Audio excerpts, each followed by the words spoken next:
Hello दोस्तों, मेरा नाम सिद्धार्थ सिन्हा है और ये जेआईबी कोर्स का जो पहला पेपर होता है, paper 1 principles and practices of banking, उसमें module A Indian financial system. इससे हम लोग पुराने वीडियो में आप रेफर कर सकते हैं जो हमने पढ़ाया। हम लोग थोड़ा आरबीआई के बारे में जस्ट ओवरव्यू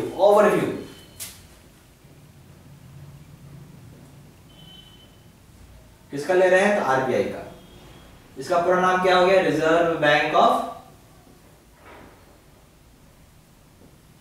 इंडिया। इसका खाली हम जस्ट एक आइडिया ले रहे हैं। 1935 में स्टैब्लिश हुआ है।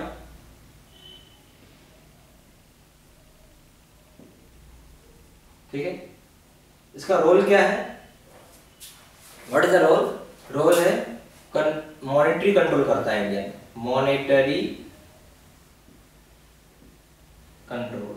वो कैसे करता है, कैश रिजर्व रेशियो, ठीक है, आपका repo rate, reverse repo, SLR. Just अभी आप इतना लिख लीजिए, क्योंकि क्या है, जब हम लोग आगे का टॉपिक पढ़ेंगे उसे पूरा डिटेल्ड है। ठीक है, और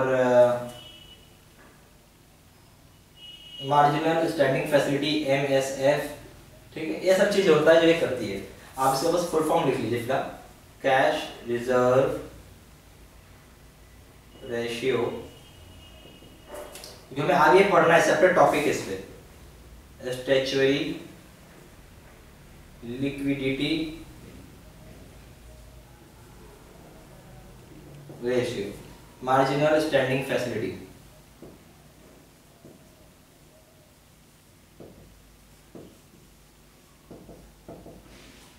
और क्या होता है बैंक का रोल, ठीक है, ये बैंकर टू गवर्नमेंट बैंक या गवर्नमेंट लास्ट रिसोर्ट भी बोलते हैं इसको, या फिर गवर्नमेंट लास्ट रिसोर्ट। अगर सरकार को पैसा देगा तो किसके पास आएगी, आरबीआई के पास आएगी। बोलेगा नोट छापो, नोट छाप देगी। ठीक है, और नोट छापेगी तो क्या होगा, ज्यादा नोट छापेगा इन्फ्लेशन हो जाएगा। ठीक है, तो ये इन्फ्लेशन भी इसी के हाथ में, कंट्रोल्स इन्फ्लेशन। और इन्फ्लेशन कंट्रोल करने के लिए ये सब कुछ टूल्स है, CRR टूल हो गया, उसमें CR टूल हो गया, SLR टूल हो गया, ये सब कुछ टूल होता है जिसकी हेल्प से वो कंट्रोल करता है। ठीक है, बैंक एक बेस्ट रेट डिसाइड करती है। ठीक है, बाकी सारी बैंक के ऊपर होता है, अपने हिसाब से एक बेंचमार्क रेट डिसाइड करेगा। ठीक है, बैंक रेट भी बैंक रेट आरबीआई डिसाइड करती है।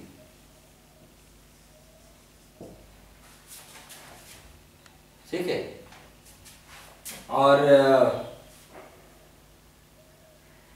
और ये भी है bankers last resort, bankers last resort, government last resort और बैंकर्स लास्ट रिजॉर्ट भी है।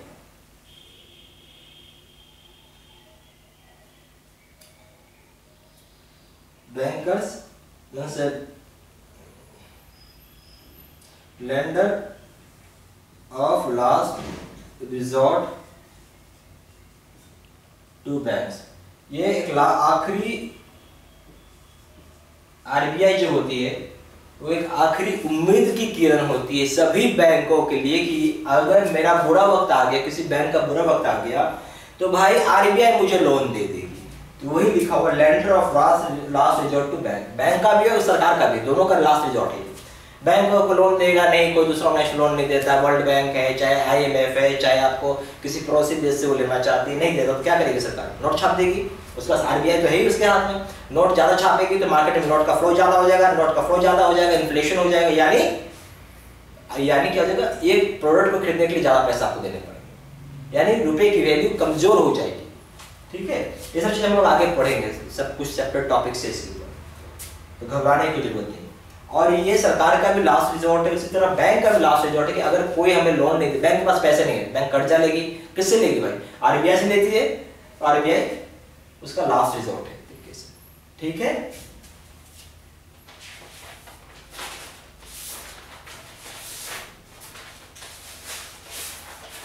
अब हम लोग थोड़ा ये देख लेते हैं,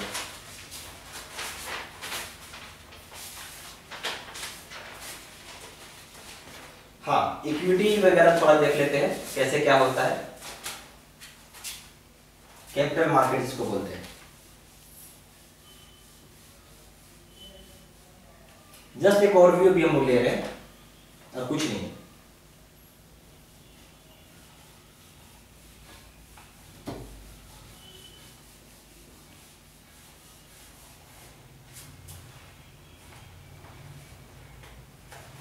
और भी हम ले रहे हैं।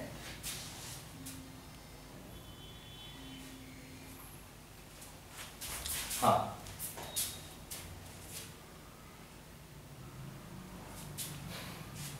Money market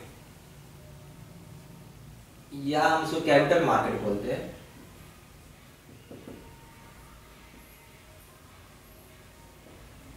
controlled by SEBI.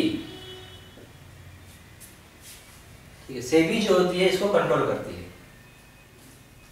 क्योंकि इसके पास कंट्रोलिंग पावर है। अगर अब जैसे बहुत सारा इनिशियल आईपीओ मतलब होता है इनिशियल पब्लिक ऑफरिंग, ये भी आपको कौन करेगी तो सेबी बताती है। सेबी के पास आपको जाना पड़ेगा, रिक्वेस्ट देना पड़ेगा and approved, request to SEBI and should be approved by, कौन करेगा? Should be approved by SEBI. तभी आप स्टॉक एक्सचेंज में shares will be listed in stock exchange, shares will be listed in stock exchange.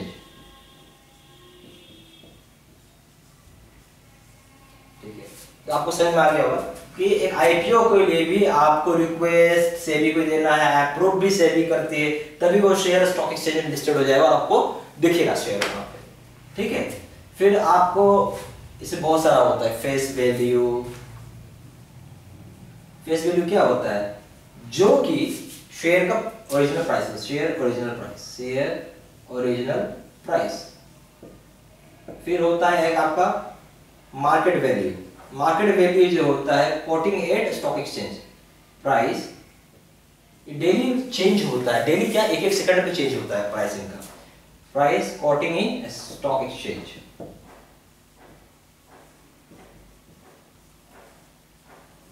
Price quoting in कहां? Stock exchange में। फिर इसमें आप बॉन्ड्स भी राइज करती है, बहुत सारी ऑर्गेनाइजेशंस होती है बॉन्ड्स राइज करती है। तो बॉन्ड्स जो राइज करती है कर सकते हैं। अगर लॉन्ग टर्म बॉन्ड है 5 इयर्स का, ठीक है, और ये मतलब अनब्रेकेबल है, जिसको आप तोड़ नहीं सकते हैं पैसा, तो 80C के तहत आपको इसमें इनकम टैक्स बेनिफिट मिलता है। बहुत सारा इसका सेक्शन है, इसका भी सेपरेट टॉपिक है, आपको पढ़ाएंगे और उसमें सब कुछ समझेंगे आप। यहाँ बस मैं एक आपको ओवरव्यू देना चाहता हूँ कि क्या होता है सेबी, क्या काम करती है। वो मनी मार्केट को कंट्रोल करती है, रेगुलेट करती है। क्या करती है? कंट्रोल एंड रेगुलेट, वो सेबी के हाथ में है। क्या करेगी? कंट्रोल भी करेगी और रेगुलेट भी करती है। ठीक है, और इसमें सब कुछ खास नहीं है। और इसमें एक चीज और होता है, ब्रोकर्स। ब्रोकर्स एक इंटरमेडियरीज होता है और and registered in stock exchange. आपने आपको रजिस्टर कर लिया स्टॉक एक्सचेंज में। वो क्या करते हैं? आपका पैसा लेंगे, मार्केट में लगा देंगे, प्राइस घटता है बढ़ता है उससे उनको फर्क नहीं पड़ता है। और दे चार्जेस ब्रोकरेज फी। इसके लिए आपको डीमेट अकाउंट ओपन करना पड़ता है, डीमेट अकाउंट। ठीक है, डीमेटलाइज्ड अकाउंट बोलते हैं इसको। ठीक है, क्या बोलते हैं? डीमेटलाइज्ड अकाउंट। ठीक है, तो ये आप इसको ओपन कर सकते हो। ठीक है, और इसके लिए सारा चीज सेबी कंट्रोल करते हैं। Primary market, secondary market, forex exchange, बहुत सारा चीज है इसमें। ठीक है, ये सब चीज समझ में आ गया होगा आपको।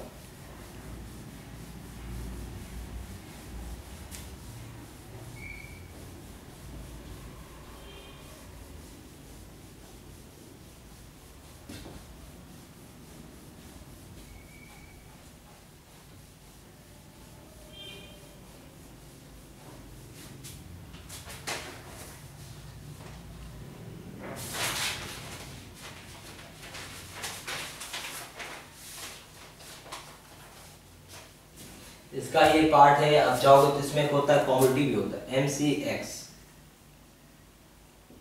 मल्टीपल कमोडिटी एक्सचेंज नाम होता है। ये आपका 2003 से ओपन हुआ इंडिया में।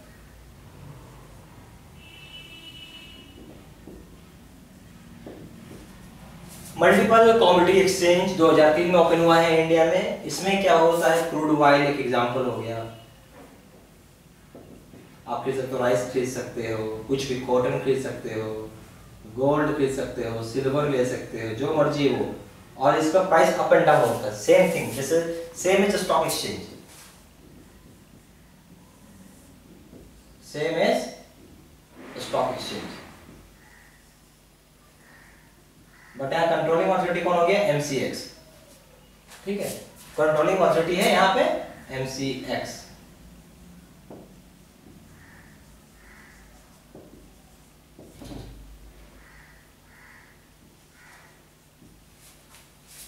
ठीक है, अब आ जाइए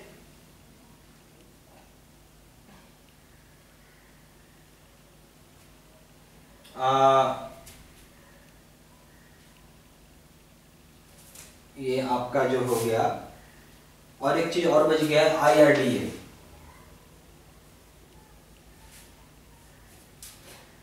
ठीक है, इसका क्या मतलब होता है, insurance regulatory and development authority.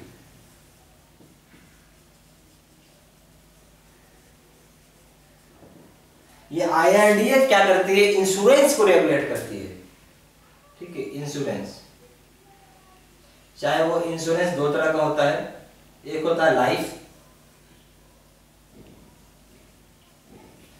और एक होता है जनरल। दोनों को IRDA ही रेगुलेट करती है। इसका कौन सा एग्जाम्पल हो जाएगा, इसका हो जाएगा जैसे SBI लाइफ, LIC, इस पे कौन हो जाएगा, SBI जनरल, फिर ओरिएंट इंश्योरेंस,